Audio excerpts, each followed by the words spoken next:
Wednesday on the U. Audie Crooks, one of the nation's best. Welcome back to the Bracketology. The Ivy got 3 teams and 2 at-larges. UC San Diego and Southern in the nightcap. That's on the U. Columbia and Washington, that's your second Ivy. Harvard, by the way, got the automatic bid.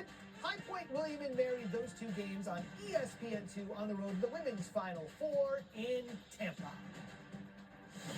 You know, as they'll tell you out in the heartland, don't call them Nebraska Omaha. They are just Omaha.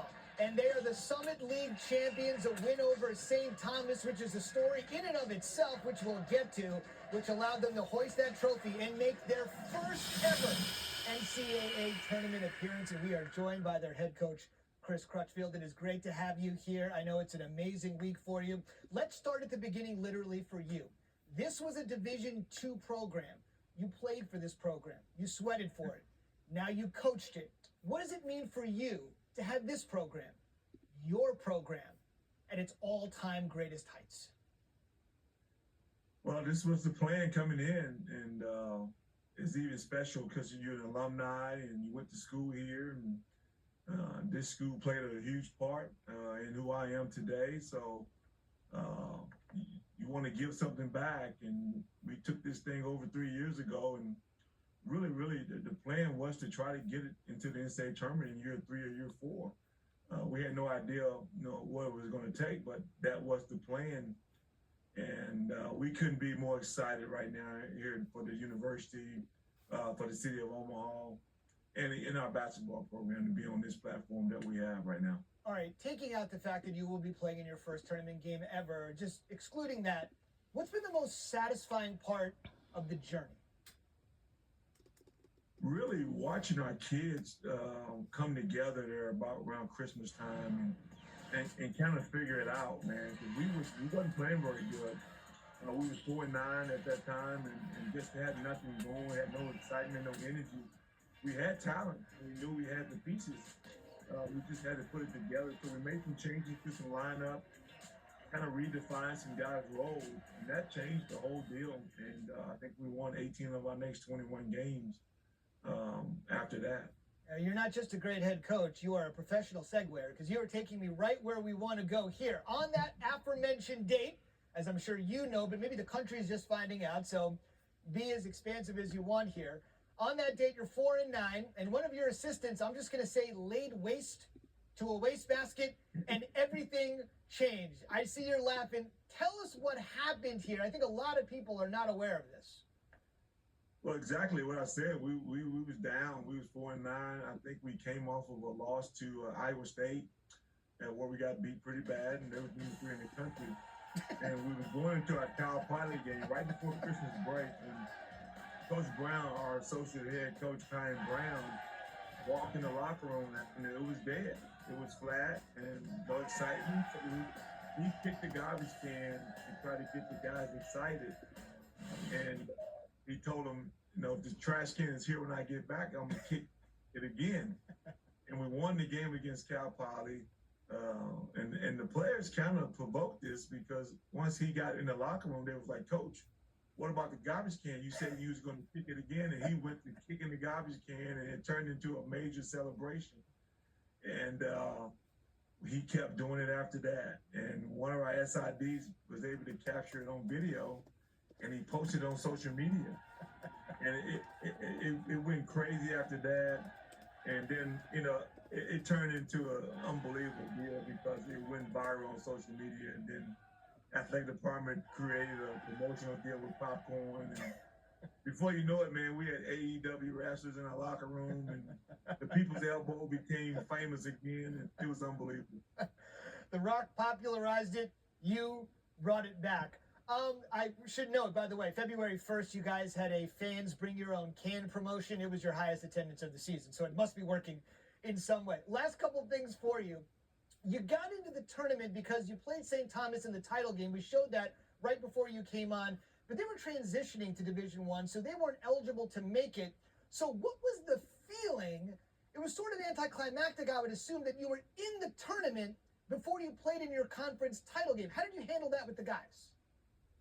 Well, we had a meeting that night after St. Thomas had won their game, and we knew we was in, and we kind of had a a little bit of a celebration, but the guys wasn't overly excited. You could tell they wasn't overly excited about getting a bid.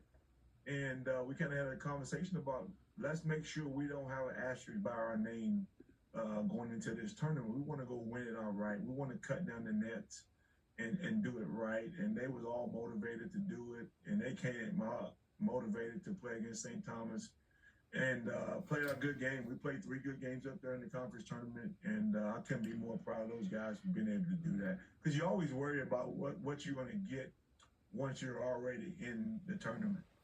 Indeed. I know you've been following personally. You've been saying you've been following Lunardi here throughout the weeks, and he had it. He nailed it. You and St. John's for a trip to the second round. Best of luck against Rick Pitino and the Red Storm, and congratulations on a great season. Thank you, guys. Thanks for having me on. Take a look at this. It's been a long climb. Coach Crutchfield sort of mentioned it when the program sort of started. Began the long, arduous transition, and he had a 3 to 4 year plan, and it has been met with an opportunity to face the Red Storm and win their first ever NCAA tournament game later this week. That would be quite the upset to select. We'll talk about some upset possibilities here in a second. And when you talk upset, there is nothing better than 5 and 12 as you take a look at the lines there in that 1 seed line matchup that seems to creep its head every single NCAA tournament and every single bracket. Note 2, all Colorado State is the 12 seed, and they are the favorite. You almost never see that. They are laying points, not the 5 seed. And if you saw them Saturday night against Boise, run out against the Broncos in Vegas, it might be a safe bet. Speaking of Vegas, here we go. Dallin is here. Betting is his thing. Give us a first-round money line upset, and for the uninitiated, talking to me, money line means that's like a straight-up upset regardless, right? Just straight up. You're just betting that they win, and why you get more money is because they're the underdog. You're taking the odds out of it. You're just going to say they win, so it's bigger risk, so you get a bigger reward on your money. Just pick a winner. So who? Pick a winner. So when you pick the winner, I looked at teams that were 2 to 1 in your money. So I talked about VCU already. Love them. UC San Diego is upsets. Love those picks, but they are not as much value. So the 2 value plays I'm going to look at is Yale. So you're getting a plus 260, 2.6 times your money, taking down a Texas A&M team. This is a team that A&M has to rebound the ball. They do not shoot at a high percentage. I think Yale can rebound, stick with them physically, and they have guys that can score. John Poulikitis is an absolute bucket, and Mez Mbang is one of the best players in the country, 2-way players, player of the year in the league, the Ivy League this year. The other one is Georgia Gonzaga. You almost never see this. A power conference team is plus 205, so 2 to 1 on your money against another power conference team in an 8-9 game. That is very rare. Georgia's not going to be scared by these guys at all. It'll be, styles make fights. Gonzaga wants to play up and down and play a pace. Georgia, can they grind in a half court, out physical them?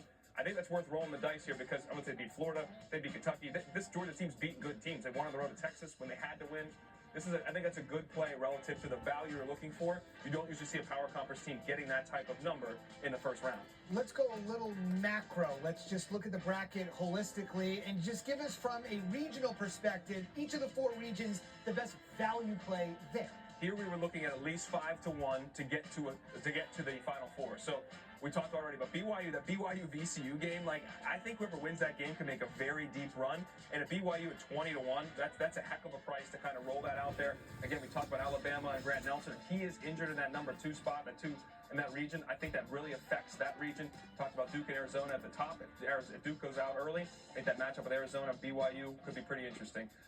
Arizona, same thing in that same region, because what I just mentioned up top there's value there, plus 850. You got to look at the region with Duke and with Florida. Both those are odds-on favorites. What that means is it's less than even money, less than 1 to 1 on your money for them to get to the Final Four. You usually don't see 2 teams like that in a tournament, so you get better value picking around those teams, thinking that they will be one of those big, heavy favorites. Maryland plus 850. This is a team we've talked about already. The Crab Fives, their starting 5 may be the best in the country. Derek Queen's a stud. Gillespie's great. Plus 850 in their money. They have Florida. They'd have to beat the Sweet 16, but if they do that, I think they could get it done. The last part, at least Clemson, that price has actually come down a bit. It was plus 1,500. Now it's plus 1,400. So 14 to 1 on your money. If they can get out of that region in the Midwest with Houston in there, they'd have to beat them in the Sweet 16. Remember, the core of this group went to the Elite 8 last year.